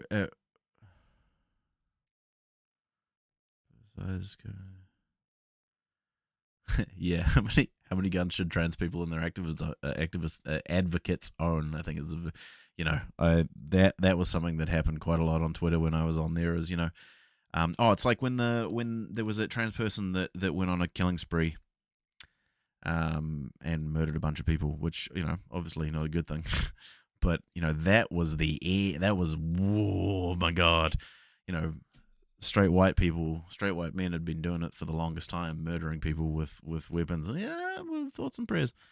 But now that a trans has done it, it's the end of civilization. Are you for or against murder? I'm against murder. I know I'm going to go out on a limb here. I'm going to be really. I know this is a spicy take, but me personally, not a big fan of murder. Not a huge fan. The point of owning guns is both for hunting and self-defense. Why do you need self-defense? Like, who are you self-defending against? Like, if no one has guns, then you don't need to do self-defense for the gun. Like, I live in a society where I don't have any guns, and neither does anyone else, and I've never had to self-defend myself. Like, I've literally never had to self-defend myself, and I know that's an anecdote, but I can guarantee that probably, more than likely, the majority of the people here in New Zealand have never had to self-defend themselves. What are we defending ourselves against? I don't understand. As for the oppressive government thing, I think that's a fantasy. I honestly think that's a fantasy that especially when the type of government that people on the right, that put the pundits on the right who talk about oppressive governments, like people at the moment are talking about how Biden or the COVID restrictions, or there are people on the right who talk about our prime minister, or our previous prime minister Jacinda Ardern, how she was a tyrannical fascist, and so when they frame that kind of government, which is not tyrannical fascism, as an oppressive government, and that's the thing that you need to have your guns to defend yourself from. It's a fantasy. It's and the type of government that we would probably need guns, I suppose, to defend ourselves from, like a theocratical fascist government, the sort of thing that the right, people like Matt Walsh and Ben Shapiro and whatnot, are after. That's not the sort of thing that the gun-toting, whatever, would find to be the oppressive government that you need to defend yourself from with the firearms. So, like, I think it's a fantasy. I don't think it's the things that are being said. I don't think comport with reality. If Trump were to succeed in this insurrection and take control of the regime, police, would you argue to having guns to give us a chance to take them out? Yeah, see, I don't know. I don't know, and I know there are definitely. I know some people on the left. I know of people on the left who are advocates for guns as well, and I've had to reassess my my kind of hard stance against guns. But yeah, I think that's also a good point that Geek points out, is that if the government has the control of the military, you're fucked, mate. There's just no way. So I think having the argument, because, and also this is looking at the thing in a complete it's removing it from any sort of like context of now, because the problem now is that there are so many. I mean, I don't know what the statistics are, but the last time I looked, there was a mass shooting in America every single fucking day of the year. So innocent people are being murdered en masse because people have access to these machines that are designed to murder people en masse. So that is the reality we live in right now. We live in this reality where people are being murdered en masse because people have such easy access to these machines that are used to murder people en masse. That's the reality we live in. I literally just said the same thing twice. And so that's the reality I'm dealing with right now. The hypothetical reality of there being some tyrannical government that's going to oppress us and you know, in the future sometime, that the people on the right think is there now anyway. You know, I don't care about that right now. I'm sorry, I don't. What I want, what the thing that is pressing to me at the moment are the hundreds of people that are being murdered every day. That's the reality I'm dealing with right now, and that is my reason for opposing guns so fervently. Maybe my position on that will shift as time goes on. Maybe I'm not. I'd need to. I'd probably want to sit down. That was from farmers. I can't tell if that was a joke or not, Nas, but that was funny. I'd probably have to sit down with some left wing gun advocates, if I'm completely honest, or some people that I find, you know, I know that sounds fucking partisan as hell, but I, you know, I've never talked to a gun, an American, or seen arguments from gun advocates on the right that is any way persuasive. I never have. So I don't know. What do we got here? So my question is would you argue it's more of a culture of violence rather than just of guns? The UK, in the UK, they ban guns and then knife attacks. Yeah, I think the knife attacks thing is just a right wing talking point that's not really, you know. But well, obviously there are things that you can do to bring down the violence as well. But I think I don't think that saying no to the guns thing at all is helping in any way. I think that there can be, you know, multiple fronts in which you kind of address this stuff. You know, there's also a lot of stuff that you can, you know, societal things you can do in the area of poverty and education and all that sort of stuff that can help with society in general to reduce amounts of, you know, violence and things like that. But I think that getting rid of guns is also a good thing to do. Yeah. What do we got? It was a mass killings.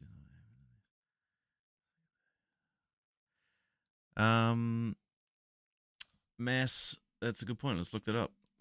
What are the mass shooting statistics? USA.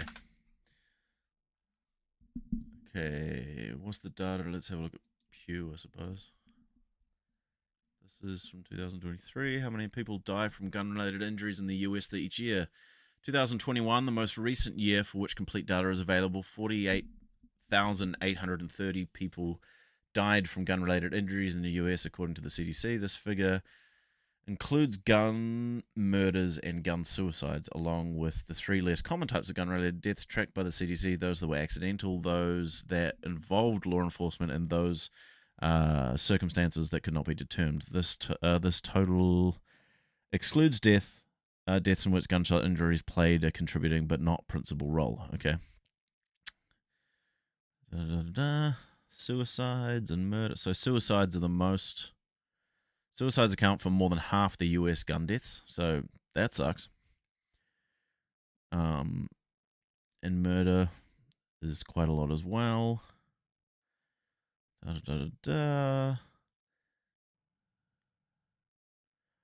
Highest gun rates: Alaska, Wyoming, New Mexico. Oh, I don't know these fucking short to shorthand things. Wow, yeah, here we go. Wyoming, Montana, 28 per 100,000. Montana. Okay, so there's a lot. Let's have a look at the Europe. Europe gun death statistics. Oh, okay. So, what is the rate of homicides per 100,000 in Europe? Oh, hold on. What is this? What do we got here? Probably should go to a Pew if I can find a mapping Europe's gun death. What the? Hold on. Gun deaths by country 2023. So, I mean, there's different ways that you can break down. You can't even see the fucking thing. I'm looking at a completely white screen. I can tell from that. Sorry, I apologize. But hold on. Let's have a look here. I want to get like highest. There's two. What is this website? Jesus Christ. Gun deaths in Europe.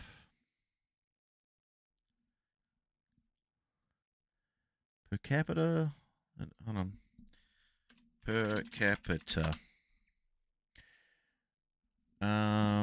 Okay, so 6,700 deaths by firearm in the EU each year. In the EU, approximately 6,700 people die as a result of shot wounds this year. The number is composed of 5,000 suicides, 1,000 homicides, and 700 unspecified deaths or accidents. So that's from a fact sheet for gun deaths in the EU. Firearms and deaths by firearm in the EU fact sheet from Flemish Peace Institute. Whole bunch of stuff about guns. So, in the EU, do they say? They don't really say what year. When was this published? But this particular one says that 6,000 deaths. 5,000 suicides in the EU. I mean, maybe we can get some other ones, I suppose, as well. But, I mean, there was another one there that said per capita it was like 0.8 or something or other. It's a lot lower than the US. The US was, in 2019, it was saying 48,000 murders. Oh, sorry, deaths. So you had like 27,000 murders and like 28,000-ish suicides. So much more than in the EU. A lot more than in the EU. So yes, the America does have a lot more gun-related deaths than the EU. Reality. Yeah, I mean, yeah, the Black Panthers, definitely. Good guy with the good guy with a gun thing is nonsense as well. Deterrence doesn't really matter as well. Why would race come into it at all random? Because race comes into everything, especially in America, a society founded on white supremacist ideals, and who uses its police state to enforce those white supremacist values for anyone who deviates from the white norm. It's really weird to me, Geek, that you're saying Garrett each time, because it just makes me think of Garrett. Do you remember the YouTuber Garrett? And when you say Garrett, I'm just like, what? But no, we're actually talking about the guy Garrett Briscoe here. Yeah. What else have we got? The rest is due to violence. If you look at violence, the vast majority are in the top most violent countries. What do you mean by violent? I want to, so this is the thing that again, is like, I feel like the right thinks that there are certain, because and this goes into like the race science stuff and the and whatnot. Like, are people inherently violent, or are certain people inherently violent, or what? Obviously you've got different societies and different cultures and different countries and things like that, and there will be higher amounts of violence and all this sort of stuff. But I tend to think that stuff becomes. Oh, you're saying counties? I apologize. But also, my point still stands. I feel like, hold on, what have we got here? The rest is due to violence, but if you look at the violent cities, the vast majority are in the top 10 most violent counties. Sorry, counties is such a weird word for me because in New Zealand we don't have counties. It's not. It's one of those things that the words that I don't use that often or really know kind of. I mean, I kind of get it. It's like a region, I suppose. I suppose it's it's one of those things where it's kind of a foreign concept to me. But I mean, New Zealand is a lot smaller than America, so but we have regions, I suppose. So, like, okay, here we go. There's a nice non-partisan question for you. Please explain counties to me and how that relates to states and to cities and stuff.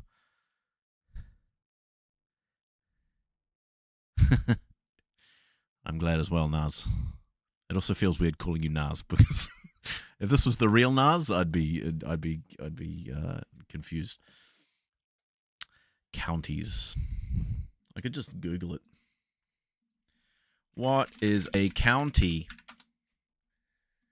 County, a territorial division in some countries forming the chief unit of local administration. Yeah, see, do we have counties? The system of counties in New Zealand was instituted over the country and dissolved into provinces in 1876. Yeah, so I think we have like provinces, which I think are kind of the same thing. But also, like, the provinces don't really. Some of them have,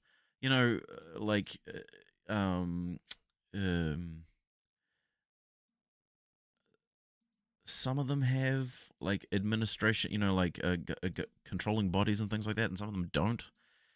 It's all very confusing. I don't really pay attention to New Zealand politics. We have council, like we have local. Yeah, I suppose we have local and regional councils. I feel like.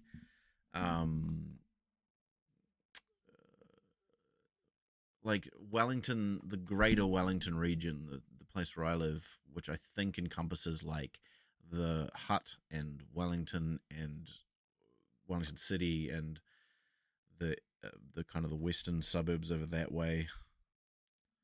I think that's governed by a general regional council, maybe. And then, it's they're having national elections very soon, and so there's a lot of signs up around the place of all the political parties and stuff. And it's funny because some people have put on like googly eyes on some of the posters, which I think is kind of funny.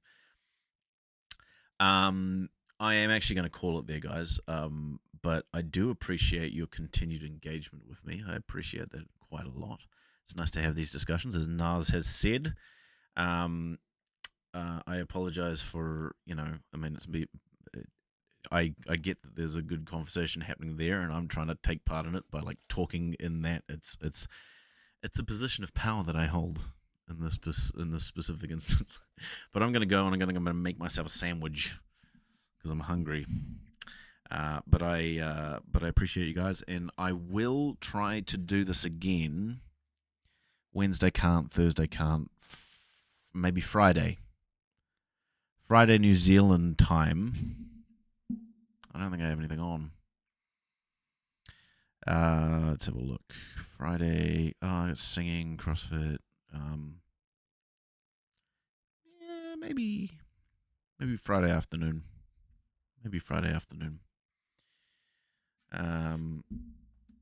Yeah, it's good stuff. Anyway, have a good one, guys. Thank you for joining in, and we'll see you again.